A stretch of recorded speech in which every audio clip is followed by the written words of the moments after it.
నమస్తే. Welcome to our channel. ప్రస్తుతం మనతో సీనియర్ జర్నలిస్ట్ దాము బాలాజీ గారు ఉన్నారు. వారితో మాట్లాడదాం. సార్ నమస్తే సార్. నమస్తే. సార్, కాంగ్రెస్ ఎమ్మెల్యేలు నలుగురు బీఆర్ఎస్ లో చేరబోతున్నారు అనే న్యూస్ వచ్చింది. ఇది నిజంగా రేవంత్ రెడ్డికి ఒక షాకింగ్ న్యూస్ సార్. దీని వెనుక కేసీఆర్ ఉన్నారు అనే న్యూస్ కూడా వినిపిస్తుంది సార్. దీని గురించి మీరేమి చెప్తారు? సంక్రాంతికి వస్తున్నాం అని నలుగురు అనౌన్స్ చేశారని చెప్తున్నారు ఎమ్మెల్యేలు. అంటే సంక్రాంతి బాంబులు పేలబోతున్నాయని చెప్తున్నారు.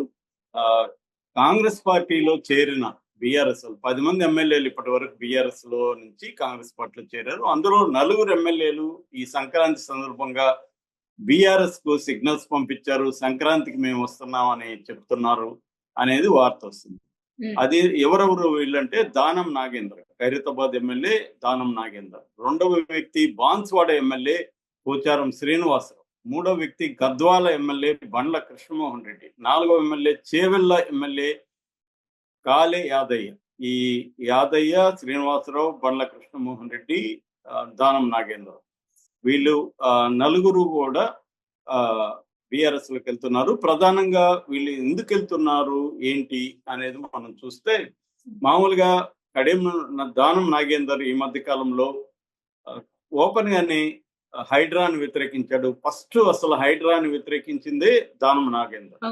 ఆ తర్వాత కూడా ఆయన అనేక సార్లు వ్యతిరేకిస్తున్నాడు. ఈవెన్ కేటీఆర్ మీద పెట్టిన ఫార్ములా ఈ రేస్ కేసుకు సంబంధించి కూడా దానం నాగేందర్ వ్యతిరేకంగానే, అంటే కాంగ్రెస్ పార్టీకి భిన్నంగానే మాట్లాడాడు. ఎందుకంటే అది ఆయన నియోజకవర్గ పరిధిలో జరిగింది. అది హైదరాబాద్ బ్రాండ్ అవినీతి జరిగిందా అనేది విచారణలో మాత్రమే. కానీ రేవంత్ రెడ్డి ఆరోపిస్తున్నట్టుగా కేటీఆర్ అవినీతికి పాల్పడ్డారు అనేది ఆయన చెప్పట్లేదు అనమాట. సో దానం నాగేందర్ చాలా అసంతృప్తిగా ఉన్నాడు అన్న వార్తలు వినిపిస్తున్నాయి రేవంత్ రెడ్డి మీద. అట్లాగే మిగతా ముగ్గురు ఎమ్మెల్యేలు కూడా. అంటే మామూలుగానే అసలు బీఆర్ఎస్ ఎమ్మెల్యేలు బీఆర్ఎస్ ను వదిలి కాంగ్రెస్ లోకి ఎందుకు వెళ్ళారనే దగ్గర రెండు థియరీలు ఉన్నాయి.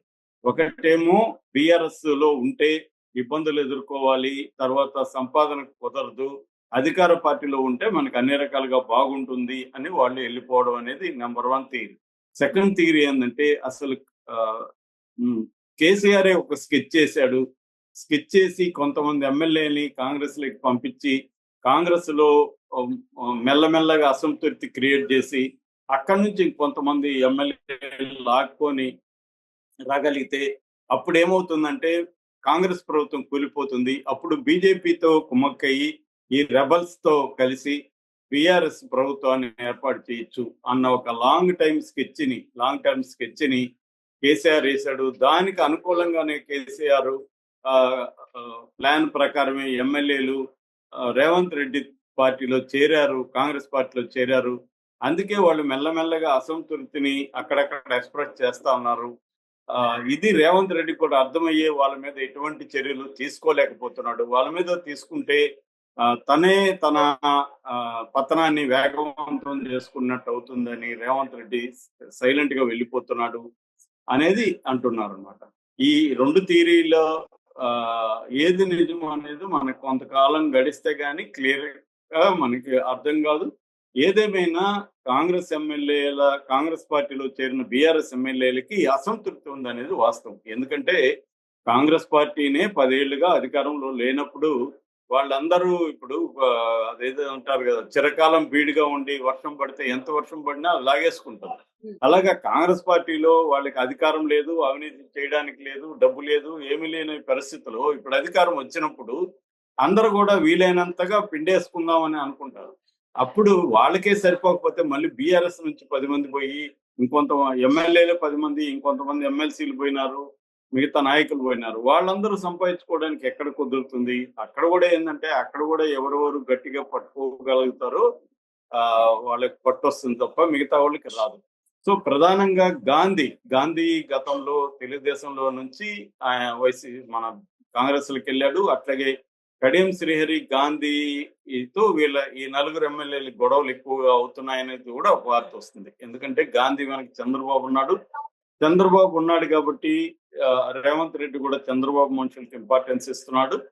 మాకు ఊరికే చేర్పించుకున్నాడు కానీ బీఆర్ఎస్ ని దెబ్బ కొట్టడం కోసం ఆయన మాకేమి ఇంపార్టెన్స్ ఇవ్వట్లేదు, మాకేమీ వనరులు దోచుకోవడానికి వీలు కలగట్లేదు ఎందుకు మేము ఇక్కడ ఉండాలి? అనవసరంగా అటు బీఆర్ఎస్ ప్రజల దగ్గర కూడా చేవాట్లు తినే పరిస్థితి. ఎందుకంటే ప్రజలు ఒక పార్టీలో ఉంటున్నారని గెలిపించారు. బీఆర్ఎస్‌లో ఉన్నారని వీళ్ళని గెలిపిస్తే వాళ్ళు కాంగ్రెస్‌లో చేరితే ఇంకా కాంగ్రెస్ వాళ్ళని ఓడించి ప్రజలు సాధించింది ఏముంటది?